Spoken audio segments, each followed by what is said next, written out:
মাসের পর মাস একই লক্ষ্য নিয়ে যুদ্ধ করেছে যুক্তরাষ্ট্র ও ইসরায়েল, একসঙ্গে চালিয়েছে বহু হামলা, তৈরি করেছে চাপ। কিন্তু যুদ্ধের শেষ ভাগে এসে সেই ঘনিষ্ঠ মিত্রদের মধ্যেই যেন দেখা দিয়েছে বড় ধরনের ফাটল। আর সেই ফাটল এবার প্রকাশ্যে এনে ইসরায়েলকে কঠোর বার্তা দিলেন মার্কিন vice president JD Vance. White হাউসে প্রায় 1 ঘন্টার এক ব্রিফিংয়ে ভ্যান্স স্পষ্ট ভাষা জানিয়ে দেন, বিশ্বের বেশিরভাগ দেশ থেকে বিচ্ছিন্ন হয়ে পড়া ইসরায়েলের পাশে এখন কার্যত একমাত্র শক্তিশালী মিত্র যুক্তরাষ্ট্র। তাই যদি তিনি ইসরায়েলি মন্ত্রিসভার সদস্য হতেন তাহলে অন্তত সেই একমাত্র মিত্রের বিরুদ্ধে অবস্থান নিতেন না। এর আগে গেল ফেব্রুয়ারিতে ইরানের বিরুদ্ধে যৌথ হামলা করে যুদ্ধ শুরু করেছিল ওয়াশিংটন ও তেল আবিব। কিন্তু সেই যুদ্ধের পরই দুই পক্ষের সম্পর্কে যে তিক্ততা তৈরি হয়েছে, ভ্যান্সের বক্তব্য যেন তার সবচেয়ে স্পষ্ট প্রকাশ। টাইম প্রতিবেদনে প্রকাশ পেয়েছে এই তথ্য।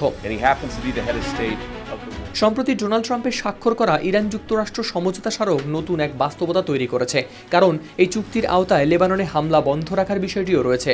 বিনিময়ে ইরানের উপর থেকে তেল রপ্তানির নিষেধাজ্ঞা শিথিল করা হবে। হরমুজ প্রণালীও আবার খুলে দেওয়ার প্রতিশ্রুতি দিয়েছে তেহরান। পাশাপাশি পারমাণবিক অস্ত্র তৈরি না করার অঙ্গীকারও করেছে দেশটি। কিন্তু এই সমঝোতা নিয়ে সন্তুষ্ট নয় দখলদার ইসরায়েল। দেশটির কর্মকর্তারা প্রকাশ করেছেন গভীর উদ্বেগ। মার্কিন সংবাদভিত্তিক ওয়েবসাইট এক্সিওস জানায়, ইসরায়েলের কর্মকর্তারা এই চুক্তি নিয়ে গভীর উদ্বেগ প্রকাশ করেছেন।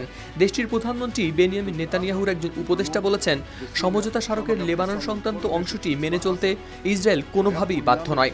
আর এই অবস্থায় মার্কিন ভাইস প্রেসিডেন্ট মনে করিয়ে দেন, ইসরায়েলের ব্যবহৃত প্রতিরক্ষা অস্ত্রের বড় অংশই যুক্তরাষ্ট্রের দেয়া। সেই অস্ত্রের ব্যয়ও বহন করছে ওয়াশিংটন। তাই ইসরায়েলের সবচেয়ে বড় সমস্যা ডোনাল্ড ট্রাম্প নন, বরং বাস্তব পরিস্থিতি বুঝে সিদ্ধান্ত নেওয়ার সময় এসেছে। ভ্যান্স আরও জানান, ট্রাম্প প্রশাসন প্রতিদিনই ইসরায়েল ও উপসাগরীয় দেশগুলোর সঙ্গে যোগাযোগ রাখছে। তবে ইসরায়েলের শীর্ষ নেতাদের সঙ্গে তার ব্যক্তিগত আলোচনায় এমন কোনো উদ্বেগের কথা উঠে আসেনি যা প্রকাশ্যে বলা হচ্ছে। এর মাঝেই বৈরুতের রাতের আকাশ আবারও লাল হয়ে উঠেছে আগুনের লেলিহান শিখায়। ধোঁয়ায় ঢেকে গেছে অনেক এলাকা। শান্তি চুক্তির দ্বারপ্রান্তে দাঁড়িয়ে ইসরায়েলের সাম্প্রতিক হামলারও সমালোচনা করেছেন ভ্যান্স। তার মতে, নিহত বহু মানুষের সঙ্গে হিজবুল্লাহর কোনো সম্পর্ক ছিল না। তার ভাষ্য অনুযায়ী, যুক্তরাষ্ট্র এমন একটি আঞ্চলিক কাঠামো চায় যেখানে হিজবুল্লাহর প্রতি ইরানের সমর্থন কমবে, আবার একই সঙ্গে লেবাননের সার্বভৌমত্বকেও সম্মান করা হবে। হাওলাদার শামীম, RTV।